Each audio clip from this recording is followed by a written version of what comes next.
На выставке «Охотничьи тропы» есть раздел, который знакомит с артельным способом охоты. Уникальные фотографии музейного собрания не только демонстрируют лучших охотников середины прошлого века, но и приглашают к размышлениям о сходствах и различиях коми-промысловиков и городских охотников. Многие писатели восхищались природой коми-края и особыми качествами коми-зырян. В конце XIX века Павел Владимирович Засадимский в рассказе «Лесное царство» писал: «Флора, фауна и помона и произведения бога Плутона – все служит на пользу зрянину в его ловких руках, при его необыкновенно развитой смышленности и находчивости. Зыряне достигли того, что могут прожить, не нуждаясь в городе. Такой независимости зырянская деревня добилась, во-первых, ограничением своих потребностей, и, во-вторых, той находчивостью, с которой приспособила она на служение себе природу своей страны. Город Уссысольск прожить жизнью самостоятельной, независимо от внешнего мира, конечно, не в состоянии. Ему нужны чай, бархат, херес, шампанское, карты, папиросы Лаферм, шоколад, да и мало ли чего еще. И все же традиция промысловой охоты не была чуждой для жителей провинциального полукрестьянского Уссысольска, столицы Зырянского края. Самый удаленный город Вологодской губернии, утопающий в лесных чащах, в первой половине XX века не отличался разнообразием столичной жизни, поэтому достаточно долго сохранял в своем укладе многие черты сельской повседневности, в том числе огородничество, рыбалку и охоту. В собрании Национального музея Республики Коми хранится коллекция уссысольской семьи Кулаковых. Николай Платонович Кулаков – сын первого фотографа города Уссысольска. В 1895 году его отец Платон Филитерович Кулаков, фельдшер по образованию, открыл фотоателье на улице Покровской. На снимках с оттиском «Северная фотография Кулакова» запечатлены не только горожане, но и жители многих населенных пунктов Коми-края. В 1914 году, после трагической гибели Платона Филитеровича, фотосалон перешел сыну, который продолжил дело отца. В начале 1920-х годов на улице Троицкой, ныне Ленина, был построен новый дом Кулаковых, где на втором этаже расположилось фотоателье. С началом политики раскулачивания Николай Платонович Кулаков вынужден был отдать дом городу. Семья переехала к родственникам, а в доме на улице Ленина еще долгое время находился фотосалон, получивший в 1930-е годы название «Динамо». Николай Платонович продолжал заниматься фотографией. Работал при Коми-кинотресте. В 1937 году он был обвинен в антисоветской пропаганде, арестован и осужден на 10 лет лишения свободы.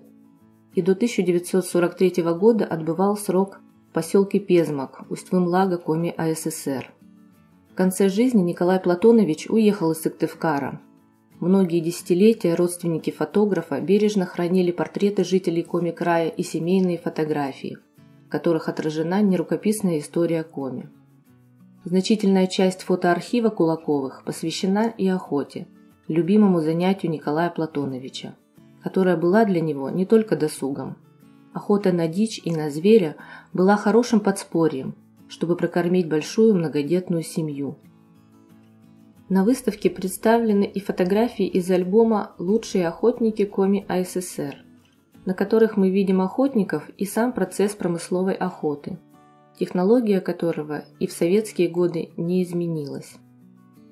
Не были новым явлением и охотничьи общества. Традиция идти за добычей сплоченным коллективом существовала в культуре промысловых охотников задолго до возникновения в прошлом веке обществ любителей охоты. Такие общества, например, в императорской России, были в губернских центрах – Вологде и Вятке. В советские годы созданы региональные общества охотников и рыболовов. Так, в 1945 году было организовано Коми-республиканское общество охотников. Издавна промысловики объединялись в артели для охоты на дальних угодьях, которые находились за несколько сотен километров. После охоты всю добычу распределяли поровну, вне зависимости от того, насколько была удачна охота каждого участника артели. Часть добычи охотник оставлял для себя и семьи, часть отдавал купцам, торговцам для продажи на ярмарках. В 30-е годы XX века исследователи традиционного природопользования дали такие описания этого способа охоты. Артели по числу участвующих в них охотников колеблются от 2 до 5 человек. Большая часть артелей состоит из 2 охотников, связанных между собой родственными отношениями. При артельном способе промысла расход и доход от него распределяются между участниками артели в равной степени. При промысле каждой артелью руководит возглавляющий ее наиболее опытный из членов артели промышленник, часто слывущий колдуном. Промысловый обход площади охотничьего угодья с момента выхода из Веркерке, лесной избушки, до возвращения в нее обратно продолжается от 2 суток и доходит до 10-15 суток. Иногда при дальних заходах в тайгу возвращение в свою Веркерку происходит только к концу промысла. В конце 1920-х годов частная торговля фактически была запрещена. Ярмарки утратили значение. Для организации сдачи пушнины государству в Советском Союзе были организованы промыслово-кооперативные товарищества, охотхозяйства и заготконторы. Не обошло стороной охотников-промысловиков, звучащее по всей советской стране стахановское движение. Лучший охотник для государства – тот, кто сдает двойную и тройную норму. Повышение норм сдачи пушнины государству, наряду с начавшейся в Коми СССР в 30-е годы промышленной лесозаготовкой, привело к нарушению сложившегося тысячелетиями гармоничного взаимодействия природы и человека, когда неписанные законы промыслового права и охотничьей морали оберегали лес от разорения.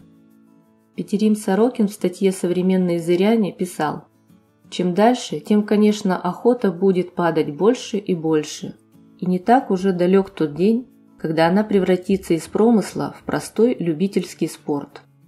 В таком отчасти положении находится уже и теперь рыболовство, которое из важного некогда промысла превратилось в занятие, практикуемое в досужее время с целью получения известного количества рыбы, главным образом для собственного потребления.